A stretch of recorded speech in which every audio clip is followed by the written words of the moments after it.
body in different form. Muscular tissue.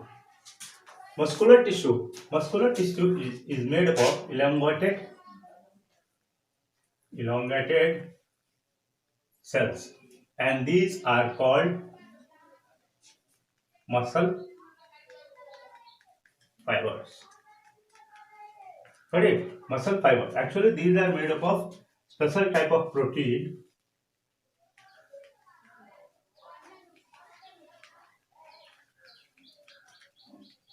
called contractile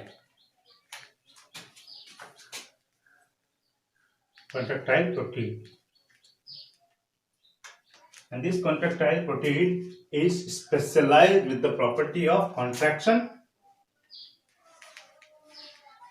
and relaxation.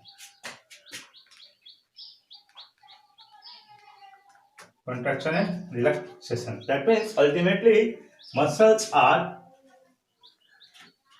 with the property of contraction and relaxation, and because of this contraction and relaxation only different functions of our body are performed, such as locomotion, speaking, talking, even the internal processes of our various organs, and so and so.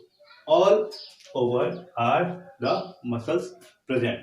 Now again, just like the tissue, epithelial tissue, this muscular tissue is again divided into or categorized into different categories based upon the functions which are performed by them. Depending upon the function they perform, they are again divided into categorized into different groups.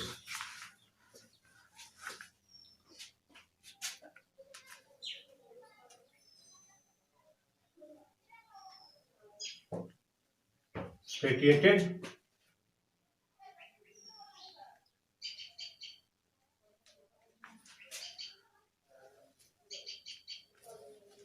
muscular tissue, and non-striated,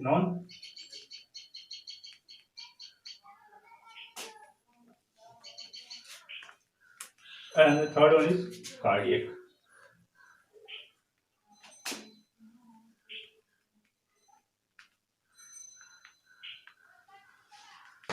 Muscular tissue, striated, non-striated, and cardiac. Striated, as the name indicates, this type of tissue. Now muscular tissue can be again divided into striated muscular tissue, non-striated muscular tissue, and cardiac muscular tissue. Now striations means, suppose this is a muscular tissue, so there will be striations either horizontal or vertical. These are called striations. Striations means strip.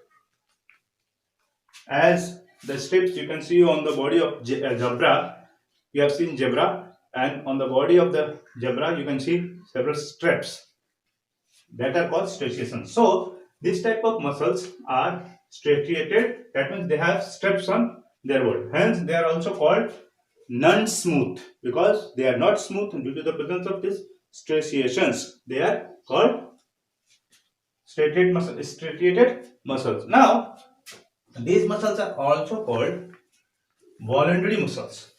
Voluntary muscles because the function of these muscles can be controlled by our desire. That means if we want to move that organ, we can move. If we don't want to move that organ, we can stop the movement of that.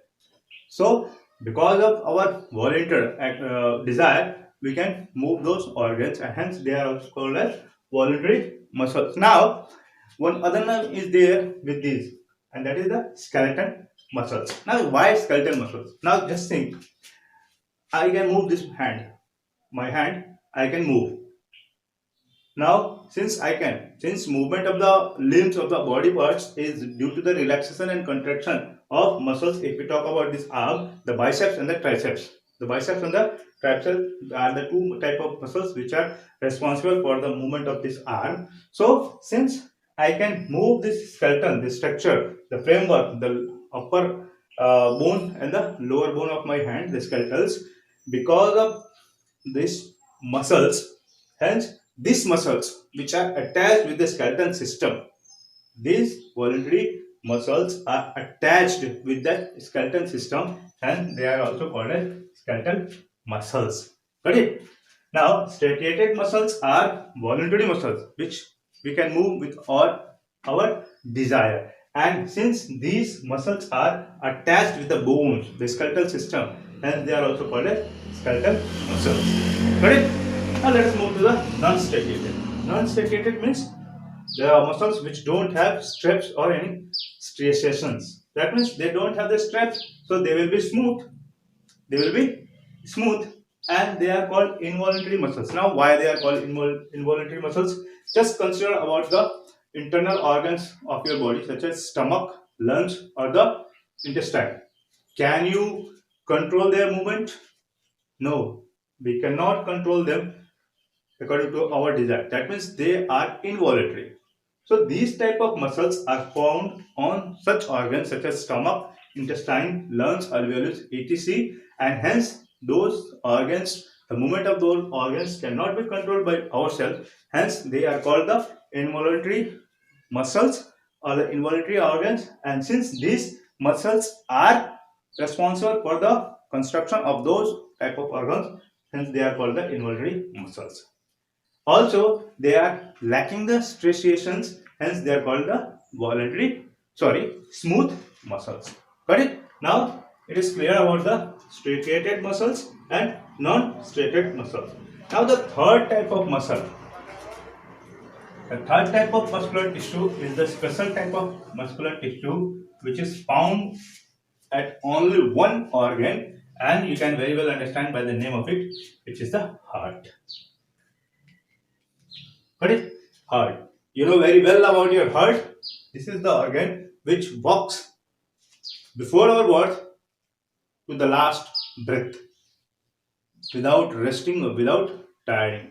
That means these type of muscles are made up of special type of tissue which are designed with the function of non-stop working. And to your knowledge, this type of muscle is made up of both type of muscles, the striated muscles and the non-striated muscle. That means this cardiac muscle, the cardiac tissue is made up of both combination of striated tissue and non-striated tissue, and it is designed with the function of non-stop beating throughout our life.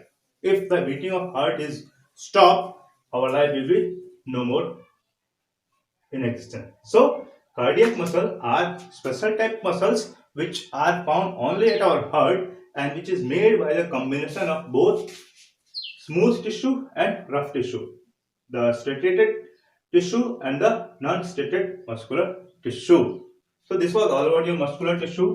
Now the next is nervous tissue, and this nervous tissue we will discuss in our next class. Got it? Thank you.